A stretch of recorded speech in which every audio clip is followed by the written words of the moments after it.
one hallelujah to you and you alone. Holy, holy to the one who scattered the stars. Holy, holy to the one who holds every heart. All of our praise, all for your name. With creation we sing along.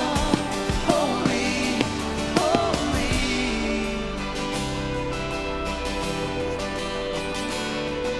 My heart cannot contain your love, so I will rejoice. I will rejoice.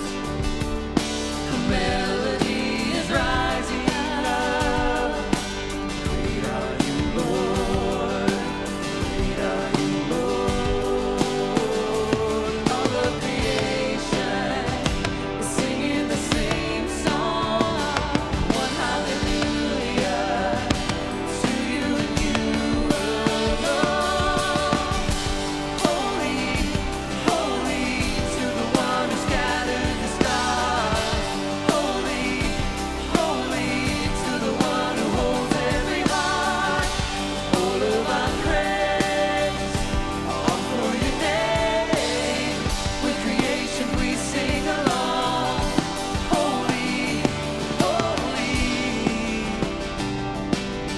Church, we believe he's holy. We join all heaven and all creation to give him praise. Praise him from whom all blessings flow. Praise him, all creatures here below. Praise him, he reigns forevermore. Holy, holy. Here we go. All of creation is singing the same song. One hallelujah to you and you alone. Holy, holy to the one who scattered the stars. Holy, holy to the one who holds every heart.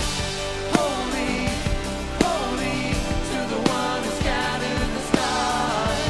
Holy, holy to the one who holds every heart. All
commander. You conquered death forever. In victory you reign. We triumph in your name. Our God, a mighty warrior. You're a consuming fire. In victory you reign. We triumph in your name. Jesus, the great commander. You conquered death forever. In victory you reign. We triumph in your name.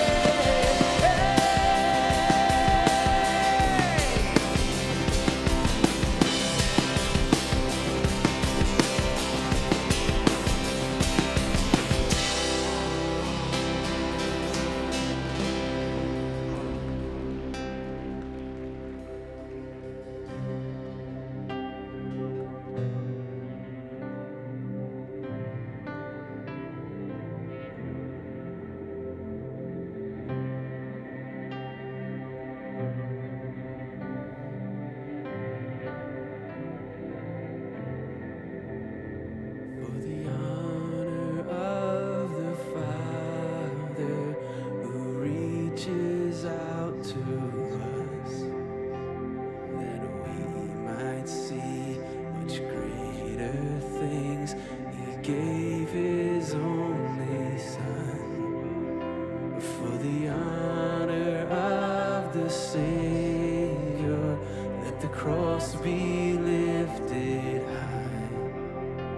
The great exchange of love and grace came down to give us life.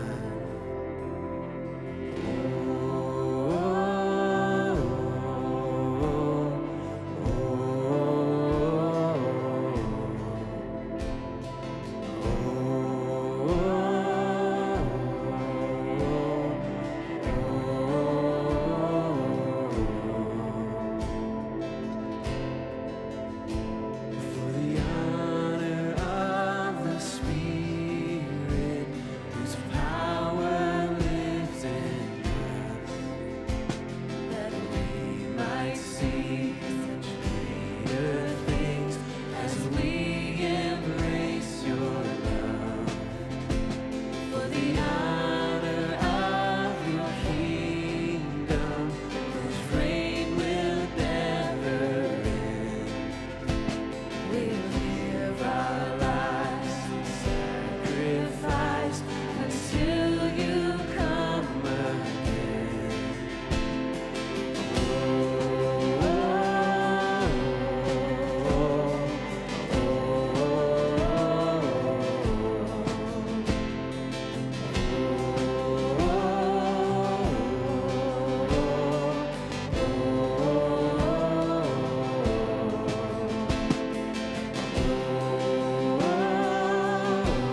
spaces do you have in your life where you can go and be completely real? Most of us don't feel like we have any place to go to be totally vulnerable. But yet God designed us to be that way. To encourage you, we are launching the ministry Reclaimed, where we will dive deep into the book of Exodus. The goal of Reclaimed is for you to be able to talk intimately about the joys and the pains of life. Here's how this is going to work. We're going to break into gender-based groups of 6 to 8 people. Now, men, we have plenty of women signed up, but we need some of you to step up and take on this challenge. Reclaimed is going to be awesome. I have been through it. These small groups are going to change lives, and I hope that one of them is you. I look forward to seeing you there. Well, good morning, Kingsway. We are excited that you're here. My name is Rhett, and one of the pastors on staff, and groups like this is what we are all about. You hear us talk about a community a lot here at Kingsway, and making this place just a little bit smaller. And this is just one of the many groups that gives you a chance to connect. And as John said, they're gender-based, and it's people being authentic, saying, you know, we all have struggles, we all have issues.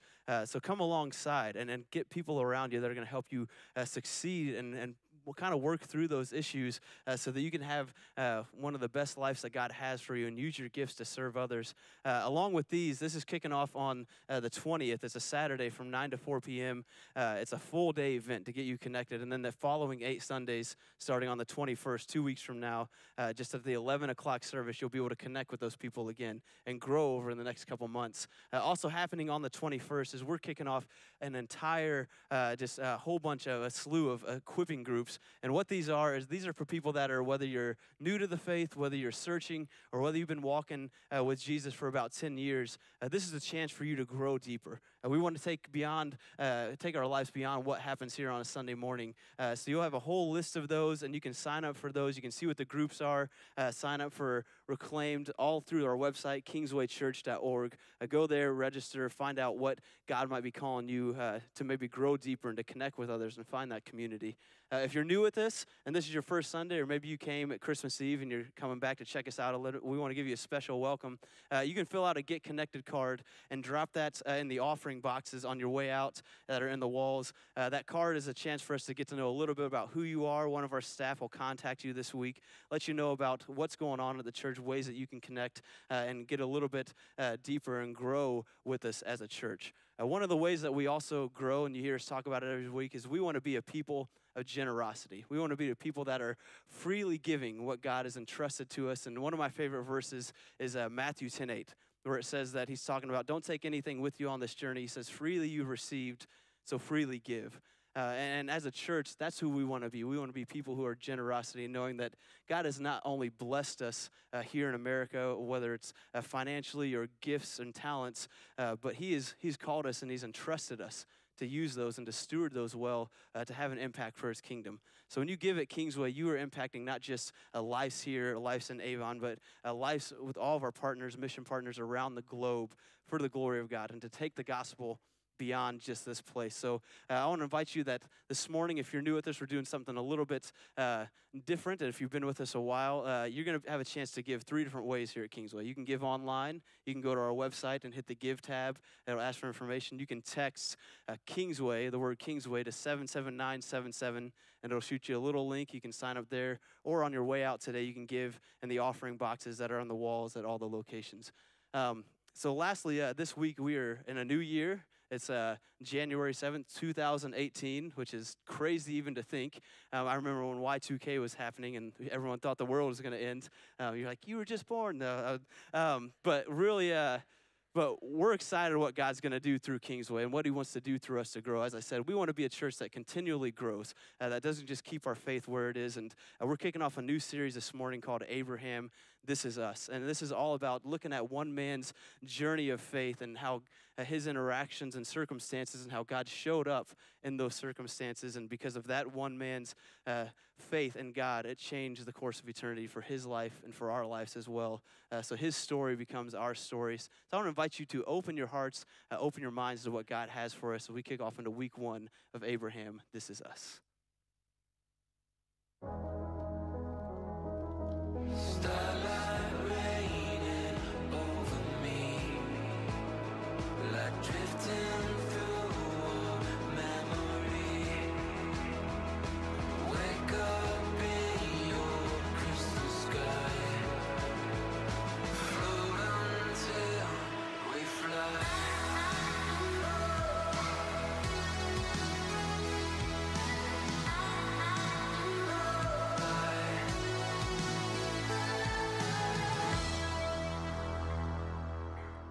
Well, good morning, church.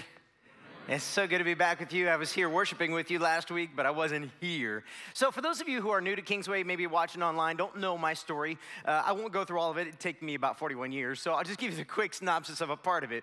In 2009, I was working at a church in Colorado. We had just launched a second campus. It was running about 1,000 people. It was only a few months into it. That's about the time that this church in Indiana called and said, would you be interested in becoming our pastor, our next pastor, at least talking to us about it? And I'd made this deal with God. I would always be faithful to whatever he tells me to do, no matter what it was, but he was going to have to show it to me because it was clear. He had made clear to me the year before that I was supposed to do what I'm doing, and so it was going to take him. So I went up, prayed, talked to God, came back, and basically he didn't say anything, and at least I didn't perceive that at the time, and so I said, nah, I'm going to have to pass. Well, part of the backstory of this journey for us was we had been trying to get pregnant for years. We'd lost a baby in 2004, I believe it was. It's been a couple moons since then, and since then we were not getting pregnant. So it was 5 years after the loss of the baby. And my wife and I were really struggling with that. So we started the adoption process. And that's when kind of everything started to change for us. Because when this church called, not only had I just taken this massive responsibility of a second campus running 1,000 people, but we had all this paperwork and home study and all this stuff you have to do to adopt done.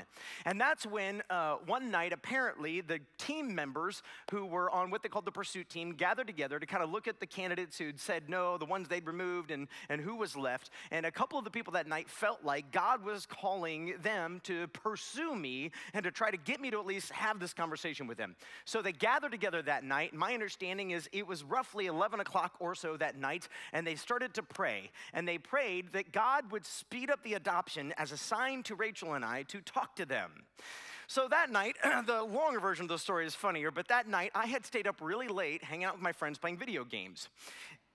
It was my day off the next day. My wife had to work, and so she's like, I don't care, stay up late. So I came home at about 2 a.m., and my wife fell asleep on the couch waiting for me. And I thought, oh man, I'm in trouble. So anyway, so we go upstairs together, and there's supposed to be this massive snowstorm coming the next day, and my wife's like, bring the phone with you. So I had to go all the way back downstairs, but I didn't want to make her mad at 2 a.m., so I was like, fine, I'll go downstairs and get the phone. I'm like, they're not going to call. You're going to have school. She's like, just get the phone. So fine. So I get the phone, and I bring it upstairs. It's sitting next to my bed. So at 5:30 in the morning, when I'd been asleep 3.5 hours, and the phone rang, I jumped out of the bed. Thought I was going to have a heart attack. I pick up the phone, and the guy on the phone says, hi, is this Matt? I said, yes. And I'm thinking it's the school calling to tell Rachel she doesn't have to teach that day. And he says, Matt, this is Ted. And I had just led a plumber named Ted back to the Lord. And I literally thought, Ted, I'm going to kill you if somebody is not dying already. I said, what do you want, Ted? And he said, I have a little baby for you. And I was like, what? This makes no sense, Ted. And then he said, this is Ted from Taiwan. And I went, oh, and I'm like shaking my wife in the bed. Long story short, it was about 2 weeks later that a guy named Tim Prickett here, a friend of mine, sent me a message and said, I don't know why. I know God was in it. I decided to text blast and email blast everybody that we had a son and sent the picture that they sent us that day of our little boy. And for some reason, I put Tim on that message. And had I never done that, I don't know that I'd be standing here today. What unfolded next was I called all my family and we were talking to him, showing him the pictures, and my mom says, well, what are you going to name him? And I said, I don't know. We hadn't got that far yet. It's been 4 hours. And I said, Mom, it's kind of crazy. They had 25 kids to place. And they only had 5 families they had 25 families who were wanting kids. We only had 5 kids to place. And I said, here's what's crazy. A week ago, they didn't even have our paperwork. They kept losing it. It wasn't showing up. And so I finally got on the phone and I said, well, how did you choose us? And they said, well, you were towards the end of the list, somewhere closer to the 25 range. But we just had a feeling about you. And so when it came time to choose, we decided to move your name to the top 5. And we prayed, and we took names out of a hat, and we just lined them up, families and kids, and just let God choose. I said, Mom, it's just like Matthias in the Bible. She said, well, what does Matthias mean? I said, I don't know. You think I'm like studied Greek or something? So I went and looked it up, and Matthias is the Greek form of Matthew. And it literally means gift from God. That was the first of many signs that God would use to say to my wife and I want you to drop everything you know and leave and go to a new town where I'm going to do something new in you. And I'll tell you this right now, we're going to dig into the story of a man, and there's so many parallels between my life and his. But here's the thing, the more I sit and talk with men and women, you're going to find so many parallels between you and him and his lovely wife, Sarai. So, without any further ado, let's dig in for a minute and see what we can learn about this man and his wife and what that might mean for us today. Genesis chapter 12, verse 1. The Lord had said to Abram, "Go from your country, your people, and your father's household to the land I will show you.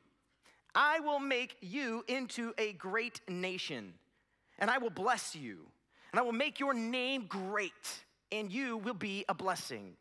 I will bless those who bless you, and whoever curses you, I will curse. And all peoples on earth will be blessed through you." Now, there's a little bit for us to know, and each week I'll give a little more. So I need you really to commit to not just either being here, but going online. If you're out of town or it's too snowy, you're sick, great. You can watch the entire service live online, or you can watch it later, post-live, online. Seriously, you're not going to want to miss the pieces of the story. But what we know about Abram is this. So if you just track from Genesis chapter 1 all the way to where we are here, Genesis chapter 12, what you're going to find is people have fallen away from the Lord very, very quickly. In fact, God has already sent a judgment on the earth through the flood, but it did not turn the hearts of the people back. It's very shortly after the story that Noah, the only righteous man in his family, falls, and things just kind of start to fall apart shortly thereafter. We get to the Tower of Babel, where God has to divide the nations in their languages because they're working together to try to oppose God. It's not that they could actually build a tower, if you know the story, to get to heaven. We already know that's not possible. It's that all the nations are conspiring to war against the one who loves them. And so he divides their languages. And now God has called a man named Abram. Abram is 75 years old when God calls him. 75. His wife is 10 years younger. She's 65 years old, and she's barren. And he tells this man, 75 years old, I want you to leave your family and your household and all you've ever known, and I want you to just go to a land that I will show you. Now, we don't know what this conversation actually looked like. Was it a dream? Was it a vision? Did God actually appear to him as he does later in the story at different times? We don't know. But we do know this. Abram comes from a pagan land, a land that does not know or worship God at all. It is almost a guarantee, and you see this in different parts of the story, that Abram worships false gods. At least he is surrounded by a land that does. We don't have any reason to believe that Abram had a faith in the God that we know and worship today as Christians. Certainly, he had no concept at this point of a Messiah or Jesus or anything of the sort. He didn't even know that God was going to make him into what we call today Father Abraham, who had many sons. And he had many sons like Father Abraham. I am one of them, and so are you. And for those of you who don't know, if you grew up in church, going to church every Sunday, you sang a silly song that sounded just like that. But anyway, so what happened next is, it was in the song. It's just a stupid inside joke. But anyway, all right. God tells this man, Abram, I want you to leave your home. Now, you may notice we called the series Abraham, but the text keeps calling him Abram. Why is that? Well, what you're going to find throughout this series is that names in the Bible have deep meaning. In the same way that I picked Matthias for my son's name, not only because it turns out it was my name, but it literally meant gift from God. We believe with all our heart that our son is our gift from the Lord. We know that.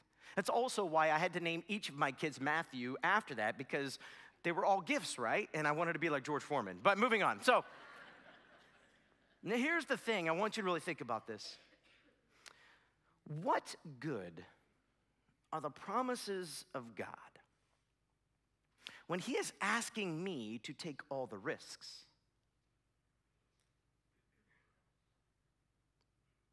Come on. You've probably wondered that yourself at some point, right? Abram, your name literally means exalted father, but you have no kids. You're 75. Now, people in Abram's day lived longer than they do today, but not like in early Genesis where they lived to like hundreds and hundreds and hundreds of years. I mean, he has a little bit of an extended lifetime, but he's 75 years old. You have no kids. But no worries, Abram. I'm going to make you the father of many. Well, Abram, for what we learn later in the story, we'll look at this as we go, but just trust me for today. He's a good businessman. He's a very good businessman. He's made quite a living for himself. He's got many employees, and they all travel with him. So now they're traveling south. It turns out they traveled to a land called Canaan. It's roughly 400 miles south, and they didn't have a plane or a car to get there. So this was a long and painful journey. You will notice in the story that God speaks to Abram, and then there are like months of silence, sometimes years of silence. We don't know if they talked. It's just that the text, the story, doesn't tell us that they talked. Do you ever feel like that with God? And what do you have to hang on in the silent moments with God? His promises. But what good are God's promises when he keeps asking me to take all the risks? You want me to pack up my family. You want me to leave everything I've ever known. You want me to go to a land. You won't even tell me exactly what it is or what's going to happen there. You tell me you're going to make me the father of many. I'm 75. She's 65. She's barren. What good are the promises of God when I'm supposed to take all the risks? Well, I know this. Hebrews 11:8, way later. So this is New Testament writing for those of you who don't know. Hebrews was written, would have been thousands of years later. Hebrews tells us this about Abram and his story. It says, by faith, Abraham, again, remember, we're talking about the same guy, his name changes. By faith, Abraham, when called to go to a place he would later receive as his inheritance, obeyed and went, even though he did not know where he was going. I think sometimes we forget that. We just assume the Bible gave us like a summary and that God sat down and laid out the entire plan to him. And this is going to happen, this is going to happen, you're going to go here, and here these people are going to be here, and that's going to happen. No, Abram, I simply want you to go. And Abram said, okay. Now, some of you are like twitching already. You want to crawl on the fetal position. Like, what do you mean that's all he knew? Like, you can't do that. Like, no, that's all you know. Well, how can he do that? Well, let's just keep going in the story. Genesis chapter 12, verse 4. So Abram went as the Lord told him, and Lot went with him. Abram was 75 years old when he set out from Haran. He took his wife Sarai, his nephew Lot, all the possessions they had accumulated, and the people they had acquired in Haran. And they set out for the land of Canaan, and they arrived there. Abram traveled through the land as far as the site of the great tree of Moreh at Shechem. At that time, the Canaanites were in the land. Now, sometimes when you read, especially Old Testament history, you get these little snippets of verses, and you go, I have no idea why that's in there, but great, we'll keep going. Well, first of all, there's usually a reason why something's in there. Names of people you can't pronounce, there's usually a connection. If you study deep enough, you're like, oh, I get it. Well, in this particular case, why end that last verse with this little phrase? At that time, the Canaanites were in the land. Well, it's quite simple and yet quite difficult. It's simply this. God just sent Abram to a land that he's going to give him, except the land is occupied with evil people. Is this a problem? What good are the promises of God when he's asking you to take all the risks? Read the story of Abraham and Isaac and Jacob, and you will see a constant battle between the Canaanites and the family of Abraham. God, why are you doing this? I thought if you were going to call me to something, that it might just be easy. Except there's one thing you can know about God. God never gives an easy task to his people. Noah, I want you to build a boat. It's going to take a couple days. Moses, I want you to go back home that you ran away from because you murdered somebody. Oh, by the way, they're going to try to kill you, but don't worry about it. I got your back. David, I know you're used to tending sheep, but I'm going to have you lead an entire nation. Hey, Peter, you want to get on out of that boat and walk on some water? Hey, Jesus, go to the cross. God never gives an easy task to his people. But see, one of the differences between God and, say, I don't know, my kid's dad, is that every time God gives a difficult task, he makes one promise that goes with all of us. I'll be with you. In fact, I am with you. So no matter how hard it gets or confusing it gets or how many lack of resources it seems you have, I am with you. No matter how it seems to be going at the moment, your patience is running thin, your strength is running thin, your courage is running thin, I am with you. But that takes faith. See, that's just a promise. It's a promise that God will never fail you. He'll never abandon you. He'll never quit on you. He'll never cast you aside and say, I'm done with you. But it's a promise. And what good are the promises of God when he keeps asking me to take all the risks? But great God, why don't you take a risk for once? Henry Morris, in his great commentary on Genesis, says this: such experiences are not unique to Abram, but are common to all those who seek to follow God's will. The promise often seems long and delayed, and the believer must simply continue following day by day, trusting God and knowing that his timing is always right. In the meantime, until the opening of the larger doors and the accomplishment of his specific and ultimate will in our lives, there are daily opportunities for service and witness where we are and in whatever circumstances. But see, that's kind of the key there. While we wait for God's bigger will, bigger purpose to unfold, there are daily opportunities to be faithful to God. But it always takes that moment, that step where you decide to go all in, where you say, you know what, I'm gonna burn the ships. I'm not going back. This plays out in so many ways in our lives today.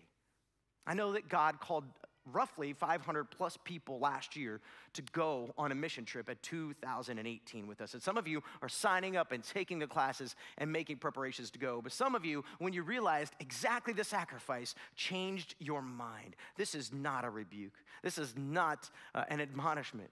It's simply for me to encourage you to say, did you lose faith? I know even with our trip that I'm leading here to Peru coming up in 45 days or so, we recently, some of you may be hearing about this for the first time because you've been reading the emails, but we recently had a change in our flight schedule, which in some ways makes the schedule better, but it made the cost go up, and the cost was already high. And I am convinced that we need to do a work down there, but the cost of the work is just expensive. And all I know is every day I'm going, God, I trust you. I trust you. I don't know how we're going to get it done, but you're going to get it done. You're going to raise all the funds. You're going to give us all the energy we need, and we're going to make sure nobody gets sick down there, right, God? You got this one, God, right, God? But see, that's faith. Faith is simply taking a step, sometimes not knowing exactly where it's going. God, if he were to tell you everything that you would need to know about your walk and your journey and your path with him, it wouldn't be faith. You could then take the plan over and manage it for God, and he doesn't want that. He wants you to trust, which, let's be honest, that's the hardest part. I can believe there's a intelligent being that made everything there is. It's not too hard, even from a stance of science, to work your way backward and go, somehow it all started somewhere, right? Like something can't come from nothing. It's not possible. I can go with that. I can even get to the point where I could say, okay, he's maybe a personal God. He wants to be known. You know, you look at human relationships, you kind of can deduce that for yourself. But it's so much more than that. God doesn't just want to be a being you believe is out there. He doesn't just want to be a being that you might kind of have a relationship with as you try to pray and offer alms to him to make him happy or pleased with you. No. He wants you to trust him. And the problem with the human condition is that we have a really hard time trusting, don't we? Governments, people, businesses, organizations, bank accounts, credit cards. I mean, we put locks on our doors for a reason, don't we? Trust is so hard. And yet trust is faith. Just go. I will be with you. I am with you. he gets to the land of Canaan, kind of surveys the land, literally walks the land and begins to look at it. But everywhere he goes, there's Canaanites. Look at Genesis chapter 12, verse 7. The Lord appeared to Abram. See, this time it's not just a conversation. However this worked, this is God showing up. This should not surprise us. Throughout the Old Testament, God shows up. This is what we call a theophany in theological terms. God became man. We just spent a month celebrating that at Christmas. God became man, but not in a brief moment and disappeared, but in a lasting moment in Jesus Christ. In fact, this is so common in the Bible that when John in John chapter 1 says that Jesus is the Word, it's directly connected to passages and verses just like this, where it says God appeared and spoke. That's exactly what Jesus did. He was God in human form, and he spoke. And so when you look at Jesus, you're looking at God. So God appears to Abram, and he says, to your offspring, I will give this land. So he built an altar there to the Lord who had appeared to him. From there, he went on toward the hills east of Bethel and pitched his tent, with Bethel on the west and Ai on the east. There he built an altar to the Lord and called on the name of the Lord.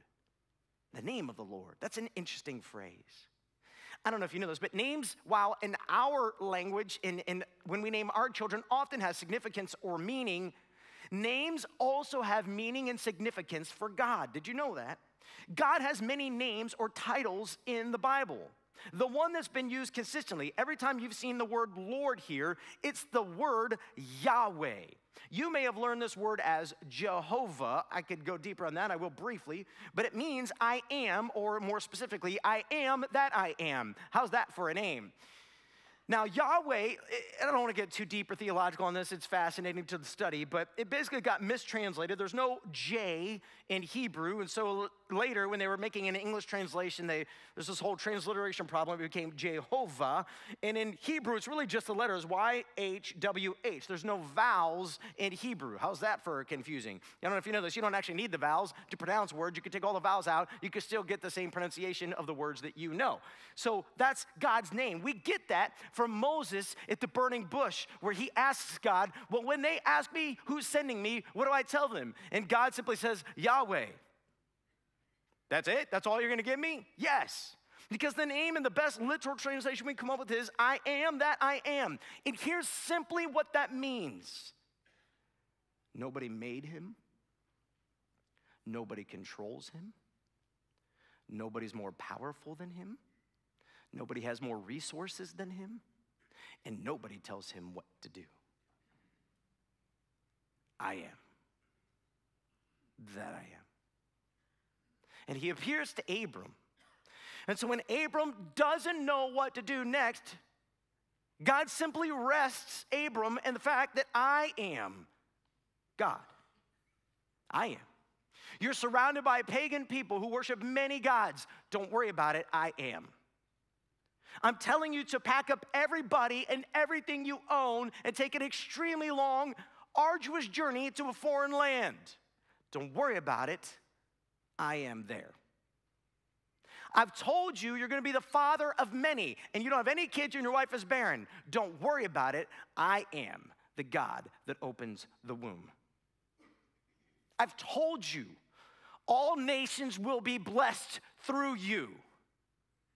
I am the God who knows the future.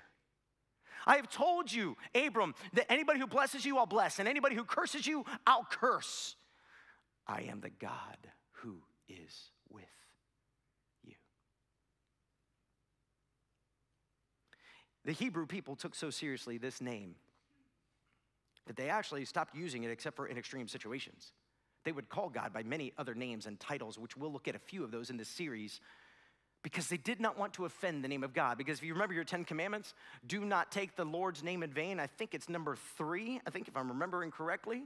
It was such a big deal that they just didn't want, an effort not to use it in vain, they just didn't use it at all. This is why it's so earth-shattering when Jesus shows up and he keeps saying things like, I am the bread of life. I am the gate. I am the good shepherd.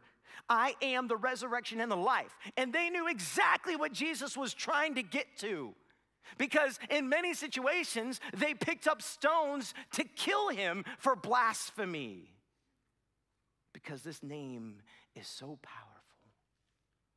And if we really understand this to be God's name, it changes everything. But here's the thing about Abram. He doesn't understand a whole lot more than we do. Genesis chapter 12, verse 10. Now there was a famine in the land, and Abram went down to Egypt to live there for a while because the famine was severe. Have you ever stopped to just read Genesis 12? Abram, I'm going to make you the father of many. Now pack up everything you have and go to a land I'll show you. When you get there, you didn't know this, it's going to be occupied. Oh, I'm sorry, God. I thought you were giving me this land, but they already have this land. And oh, by the way, they're not very kind or welcoming. Okay, we'll keep doing this thing until we get there and there's a severe famine. You mean, God, you couldn't have waited 2 more years for us to go? You couldn't have told us 5 years ago? You waited until the exact moment when you knew we would show up and it would be tremendously painful when we got there. What in the world are you thinking, God? Have you ever thought that to yourself? Not that you say it out loud, right? Because you can't offend God. So if you think it, he doesn't know. It's a joke. What in the world? God, this is terrible planning. This is why, God, this is why you need me managing this for you.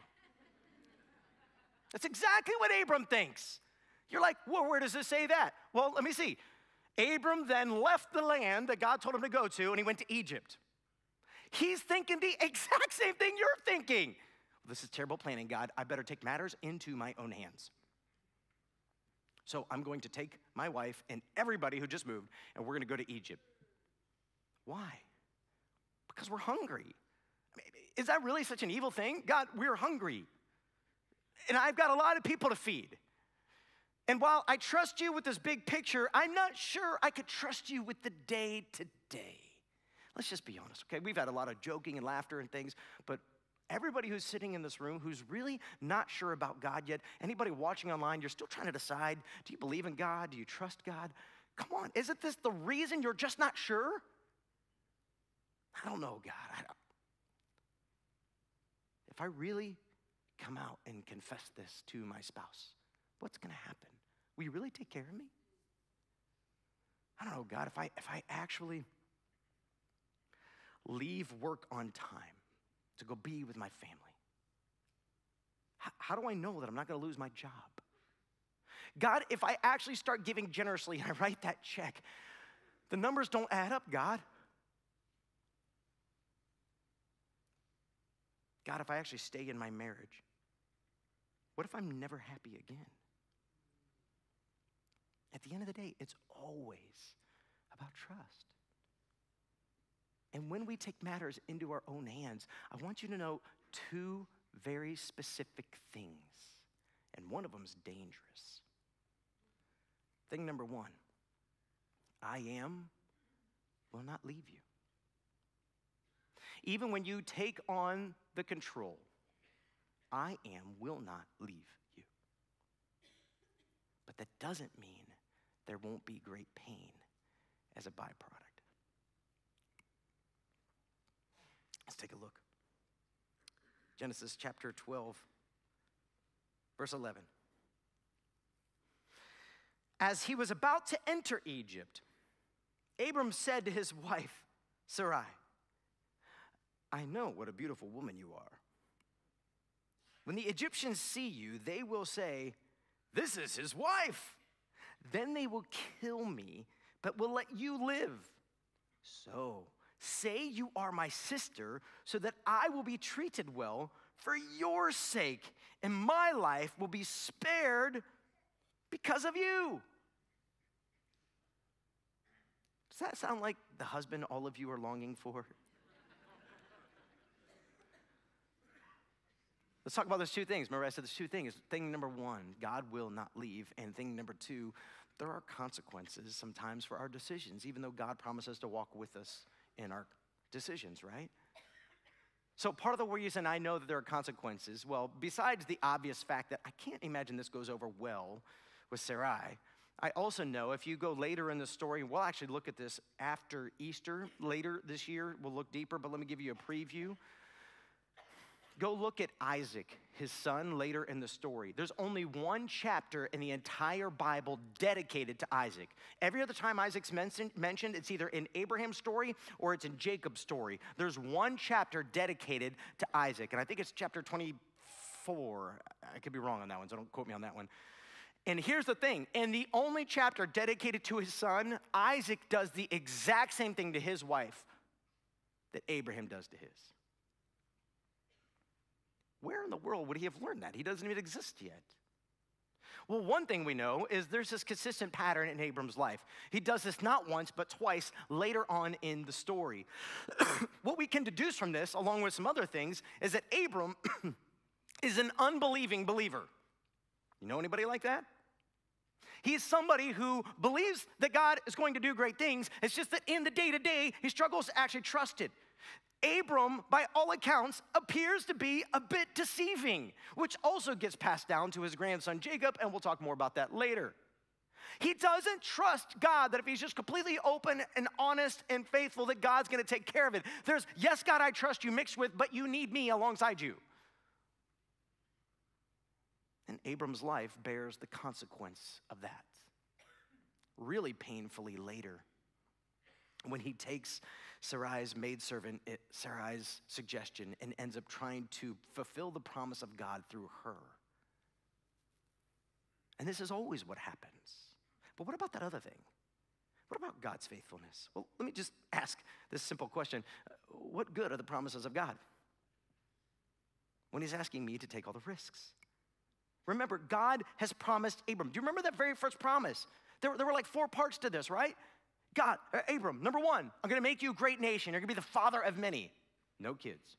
Number 2, I'm going to give you a land. You don't even know where it is yet or what's in it, but it's already occupied. Number 3, I'm going to take care of you and provide for you, but there's a famine.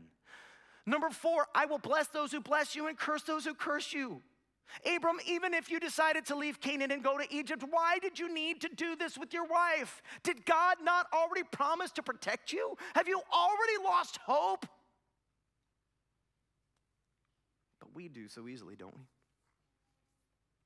Genesis chapter 12, verse 14. When Abram came to Egypt, the Egyptians saw that Sarai was a very beautiful woman. How would you like to be known in Scripture as a very beautiful 65-year-old woman? Hopefully none of the men say yes, but wouldn't it be amazing? And when Pharaoh's officials saw her, they praised her to Pharaoh, and she was taken into his palace. He treated Abram well for her sake. And Abram acquired sheep and cattle, male and female donkeys, male and female servants, and camels. But the Lord inflicted serious diseases on Pharaoh and his household because of Abram's wife Sarai. So Pharaoh summoned Abram. "What have you done to me?" he said. "Why did you tell me she was your wife? Why did you say she is my sister so that I took her to be my wife? Now then, here is your wife. Take her and go." Now, what's happening here? Well, a few things. Number 1, in that day, it was not uncommon if a king, especially a powerful king, wanted a woman, he took her. So Abram's assessment of the situation was correct historically according to the way people acted. In fact, when he shows up and all the word starts getting to Pharaoh, "Whoo, you got to see this new girl in town. She's hot." Pharaoh's like, "Yeah, she's going to be mine." And when he finds out she doesn't have a husband, even better. But remember, God promised Abram, "I will bless those who bless you and curse those who curse you." So before Pharaoh could consummate the marriage, God showed up. And in that day, it was very clear that people interpreted plagues as from the gods. While Pharaoh had no understanding of God, it was very clear God sent a nastiness on the people real fast for Pharaoh's decision. Somebody speaks truth into Abram's life, and it's not God. Who is it? It's Pharaoh. When you are in a place of making poor decision or a decision that's going to hurt you or your family and go against the ways of God, don't be surprised if God sends anybody, a donkey, whatever it takes to get your attention. He'll speak wherever he needs to speak so that you will hear him. What good? What good, my friends, are the promises of God when he keeps asking you to take all the risks? You want to know the answer? Very good. I know that doesn't sound easy, but that's why it takes faith. God did everything for Abram that he said he would do, and then some. When Abram leaves Egypt with his wife, not having been hurt or taken advantage of, he leaves with more cattle, more camels, more livestock, more stuff. Somehow, even in Abram's sin, God blessed him. This is where it's very dangerous. Because if anybody leaves here today and thinks, oh, I know what I'll do, I'll sin more and I'll get more blessing. Lest I remind you of much pain in Abram's story. Again, I'll fast forward a little bit, but realize the Arab nation was born out of Abraham. Even they acknowledge that. The reason the Jews and the Arabs are fighting today goes all the way back to this story. Because both claim him as father, but both claim that they are the children of promise. How much murder, death, destruction has happened because of Abram's choices? Was God good to Abram? Oh, yeah. But did Abram's choices still have an impact on the world? Oh, yeah. If your view is, I'll do what I want and trust God to clean up the mess, then you have a wrong view of God. Instead, notice what we learn in Romans chapter 4, verse 3. What do scriptures say? Abraham believed God, and it was credited to him as righteousness. Our job, our one job, is to trust God. And we trust him in obedience, not just in our head. We trust him with our actions. We trust him with our bodies. We trust him with our lives. And we trust him to work all things together for the good of those who love him. Romans 8:28. And that sounds easier than it is, doesn't it? But remember the name Yahweh in these moments. In fact, this week, I encourage you to use God's name in your prayer walk. And use it carefully. Don't flippantly go around saying it around the house, but use it. God, I don't know how I'm going to make the finances work out. I am. God, I'm ready to give up on my marriage. I'm tired of this. Where am I going to find the strength to keep going? I am.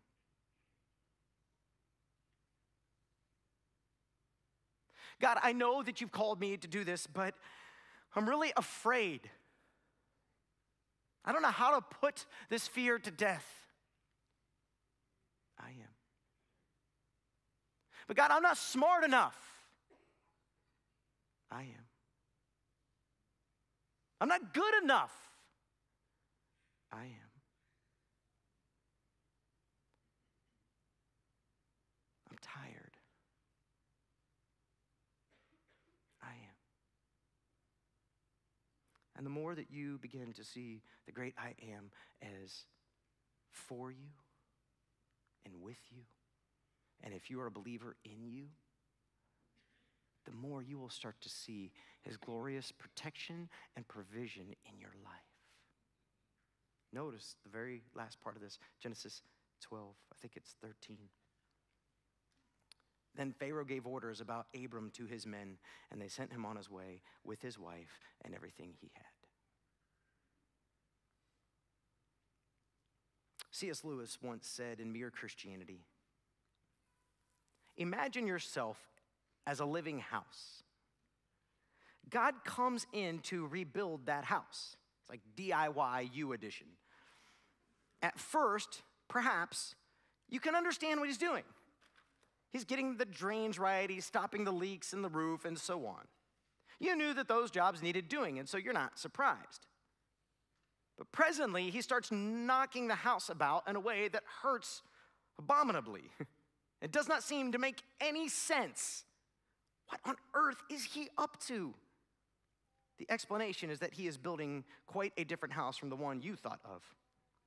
Throwing out a new wing here, putting on an extra floor there, running up towers, making courtyards. You thought you were being made into a decent little cottage, but he is building a palace. He intends to come and live in it himself.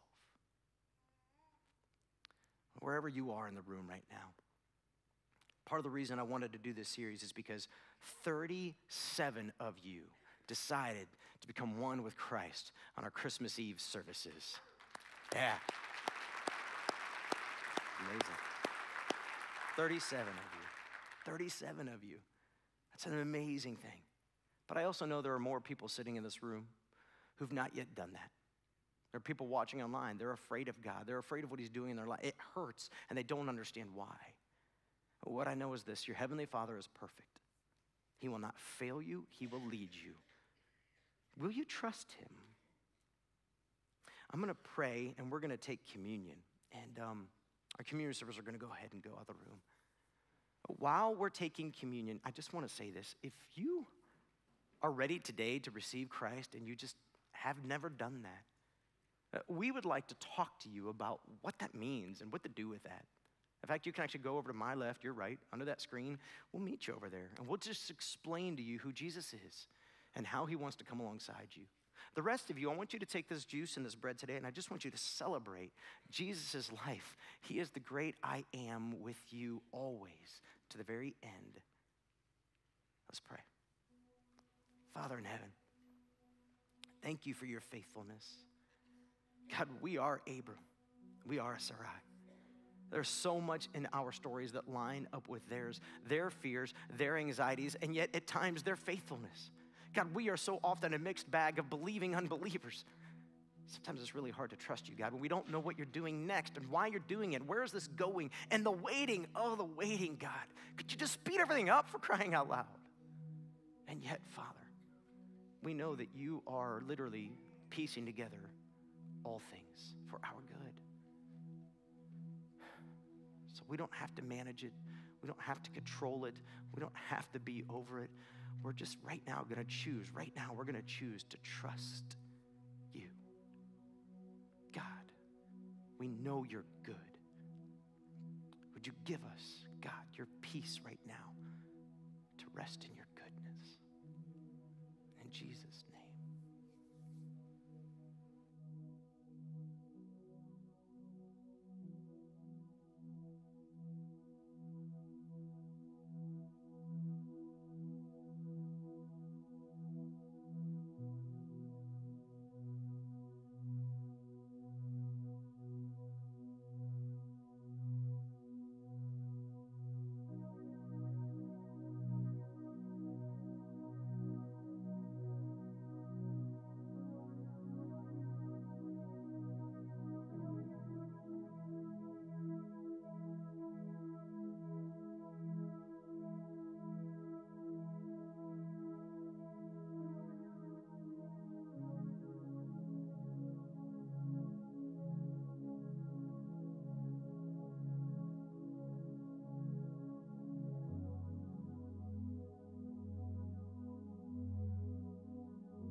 is our heart is to lift up Jesus this week. I want to encourage you that if God is doing something in your heart, and maybe today was the first day you've been back at church in a while, and you need prayer or want to talk to someone, our team will be over to my left under the screen, and we would love to just to pray with you, to connect with you.